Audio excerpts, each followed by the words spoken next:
جو موجودہ chief election commissioner ہے اس پہ عدم اعتماد کا اظہار کیا گیا اور یہ کہا گیا کہ ان کے ہوتے ہوئے شفاف انتخابات نہیں ہو سکتے.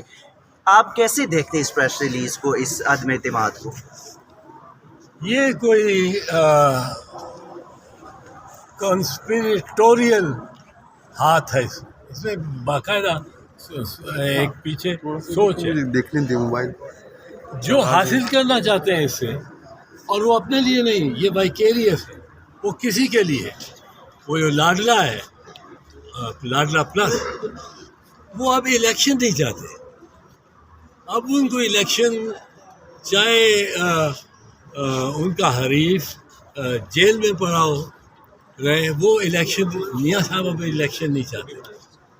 اب وہ ہاتھ پاؤں مار رہے ہیں کہ کسی طرح پوسٹ پون کیا جائے. ایک پوسٹ پونمنٹ کا یہ تھا کہ جی وہ حلقہ بندیاں ہوتی رہیں، وہ سپریم کورٹ نے اڑا دیا. اب ان کا تھا یہ کیا انہوں نے، تو یہ جو 3-4 بار ایسوسیشن سے آئے، تقریباً ایک ہی مضمون ہو. کراچی سے بھی سندھ ہائی کورٹ بار بھی دے رہی، لاہور میں یا اسلام آباد میں بیٹھ کے supreme court bar association, Pakistan bar council, Punjab bar council, یہ ایک گروہ کے تسلط میں. اور وہ نواز شریف کے، ان کے کوئی ڈھکی چھکی بات نہیں. ان کے لیڈر، جو ان کے مین لیڈر ہیں، وہ آدم نذیر تارڑ ہے. اور آدم نذیر تارڑ آپ کو بتائیے مسلم لیگ نواز کے، یہ اب مسلم لیگ نواز بھاگنا چاہتی ہے. اب بھاگنے کا انہوں نے ایک یہ طریقہ بنانا تھا کہ وہ حلقہ بندیاں ہو رہی، ایک دوسرا بنایا. اب انہوں نے اٹیک کرنا شروع کیا ہے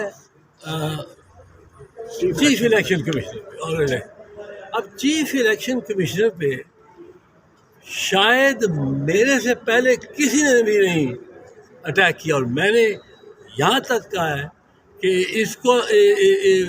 اس کا ٹرائل ہونا چاہیے. اس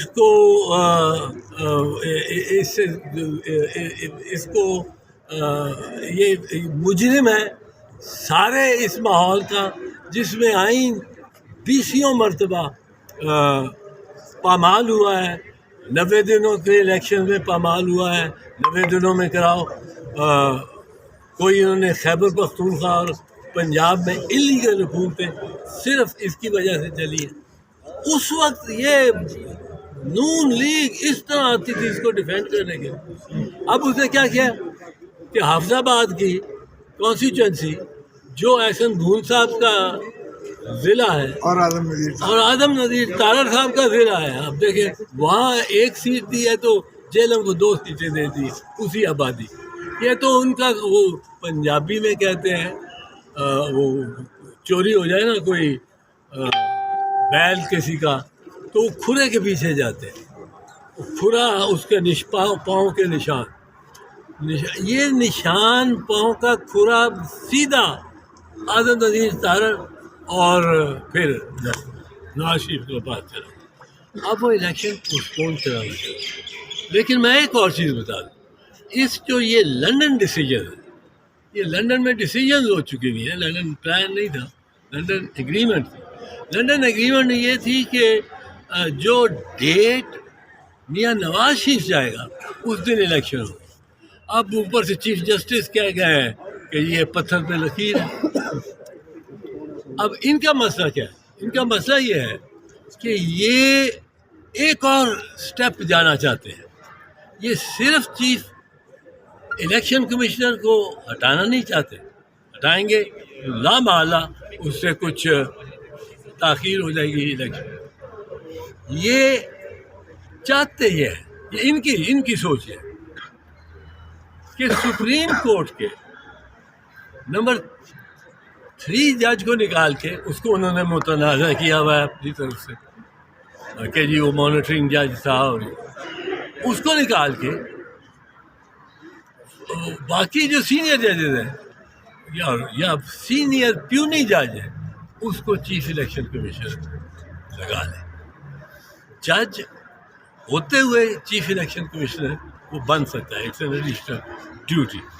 تو یہ ان کی خواہش ہے اور یہ چاہتے ہیں میاں صاحب کہ چیف الیکشن کمشنر اب سپریم کورٹ کے کوئی جج لگے، یہ ہائی کورٹ کے جج کا وہ کہیں گے جس دن نام آ گیا senior most member of the election commission, اس دن آپ دیکھیں گے یہ کہنا شروع ہو جائیں گے یہ تو ہائی کورٹ کا جج ہے، سپریم کورٹ کا جج ہے.